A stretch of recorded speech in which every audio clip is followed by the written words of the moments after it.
Today you're going to learn how to navigate the interface for Camtasia Studio, import media, capture a screencast, edit video, and save the project as an MP4.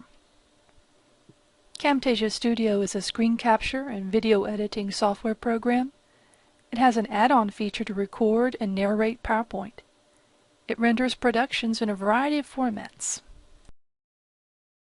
You can use Camtasia Studio for many purposes, such as screencasting, for a virtual tour, or give some type of demonstration online. You can narrate PowerPoints. You can add quizzes at the end. You can capture a live presentation while someone is speaking, provide one-on-one assistance if you want to demonstrate something to a student. You can also reuse and modify your old videos by bringing them into the program for software editing. And of course create machinima.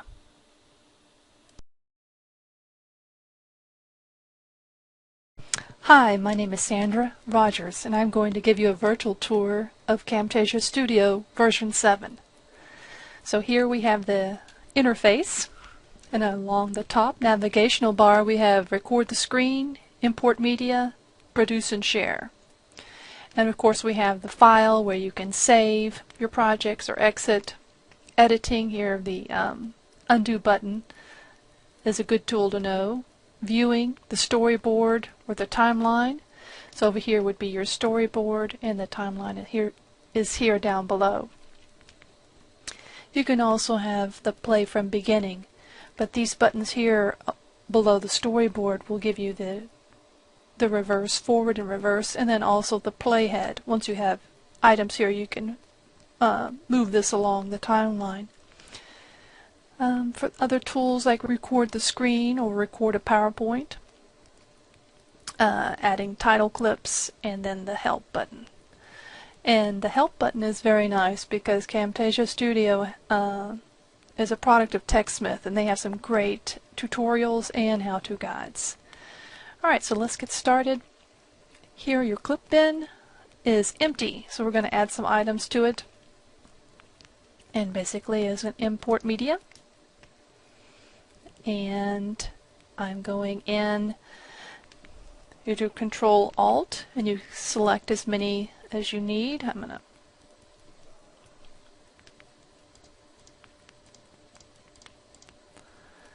and some music.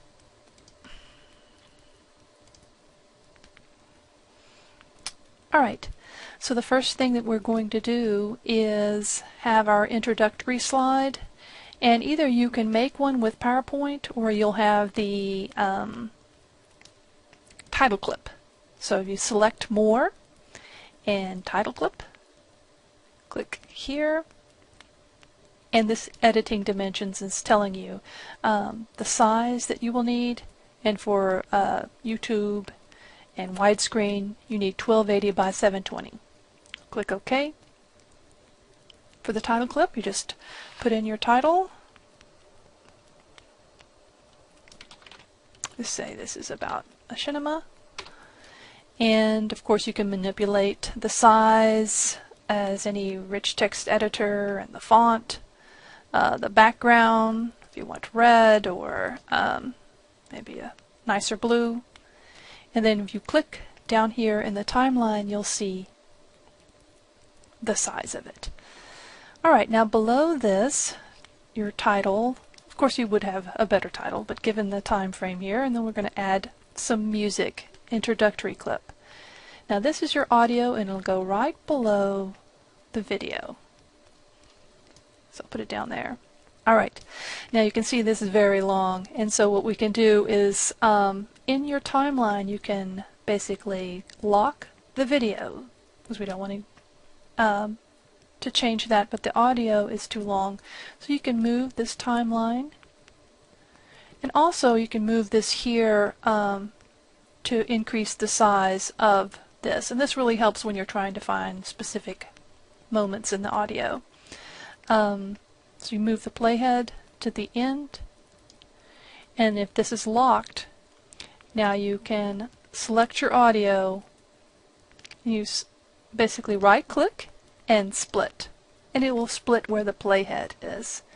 Now you can select the right hand side and delete from your keyboard. Alright, now we do see some empty space there at the beginning, so let's listen to the music.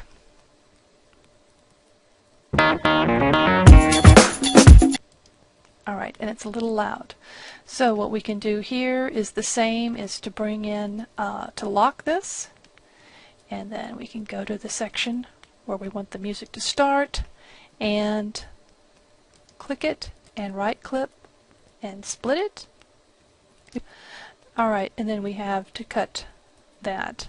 Now we move the playhead back, and here you can actually extend the audio here, or you can move this around.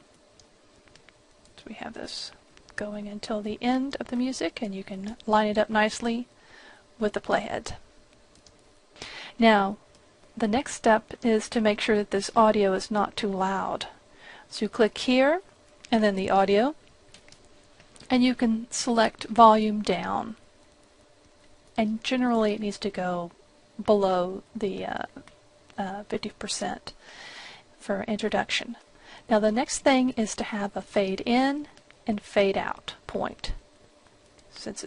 And you can manipulate these by moving the points here. Alright, let's listen.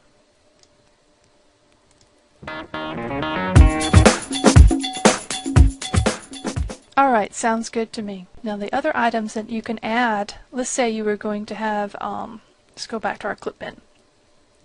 The playhead will go here, and we're going to have, bring in a slide. Let's say we want to have some objectives. So you're going to drag this slide down to the timeline.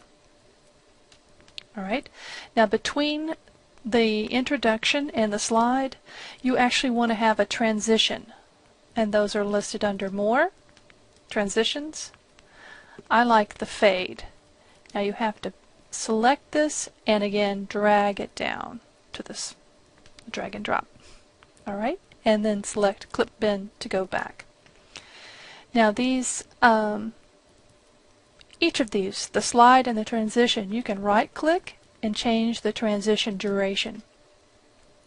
3 seconds is a bit much, so I'll put 1 second for fading in and out. These are, when you bring in a title slide, it's set at 5 seconds, and that's fine. And again, you can shorten this at the end on the timeline and basically add narration. Now, if I were to, as you heard at the beginning, I read these objectives. Now, how did I do that? So you put the playhead right at the beginning of this slide. Now, it will take me a while to read these, so I know that maybe at, let's go ahead and give yourselves like 10 seconds. I'll pull this over here for 10 seconds on the length. And next, you would select under More, Voice Narration. And you will click here for Start Recording. Here you can see how your the input level of your volume, and it's going to put it under Audio Track 2. And so I'm going to go ahead and click Start and read the objectives. Not all of them because it's just practice, so here we go. Today you're going to learn about navigating the interface, importing media, capturing a screencast, and then we would stop recording. And you'll have the Save button here. Go ahead and say what it is for your, I've already done one, so I'm going to say Objectives 2, File, and Save. Now it's saving it into your folder, but it's also saving it down here. Let's go back and listen to what we've created. Today you're going to learn about navigating the interface, importing media, capturing a screencast, and then we would stop. Okay, so it captured some of the ending.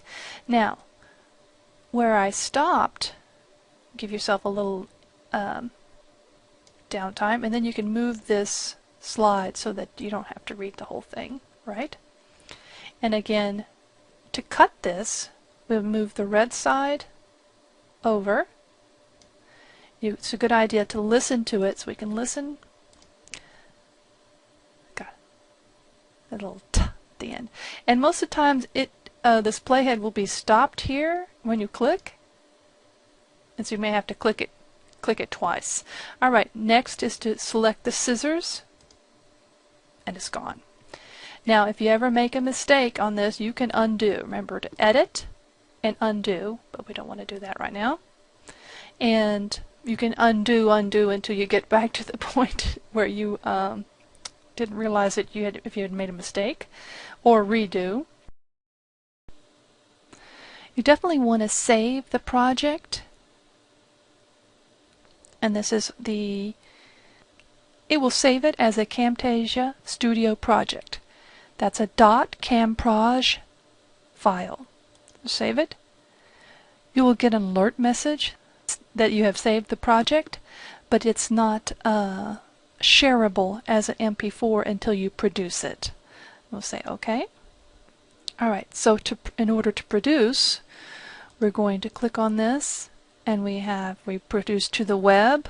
Of course, there's different if you want it for a particular DVD ready or what have you. We can do custom production settings, and that's 1280 by 720. Click next, and we definitely want the MP4. Here you can see a preview of the video, and you can fit it in a timeline or change the dimensions. There's different options here. Next. Now this is an important part. When you're saving your production, you have your name. To here, select the right folder. If someone else has been using, perhaps you work at a university or a school where several people use the same software, then it will remember the last person's place. So sometimes you'll save something and if you can't find it, it's because you didn't save it to your location. But that's okay. If you've saved your project, and when you go to publish, it will publish a complete file. And so you can just go back, as long as you've saved it the first time, you can go back and republish it. So here it's going to my folder on the desktop, and I'm going to click Finish. Now the project is rendering. Okay, when it's complete, it will show you an HTML of what you've created.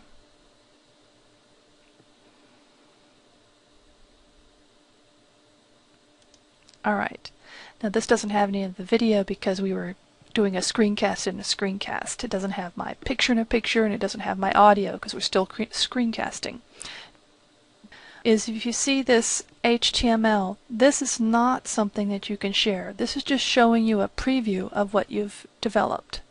So you can just close that out. Of course you can watch it to see how it looks, but go ahead and close that out and go back to here, the production results, and finish. Alright, so now I'm going to close this out and show you the end file. I'm going to go to Sandra, my Camelot project. I have the Camelot project, but it actually saved it as its own folder. This is the beginning basic screencast. Let me open this up so you can see all of the different files that will be found in the folder. Here's that HTML. It will only show it on your computer where you produced it. In order to get a shareable file, you need to find the MP4. Now all of these other ones are very important. You have to have the whole folder saved together in order to open it up and make edits again. So you want to make sure that you do not delete this folder.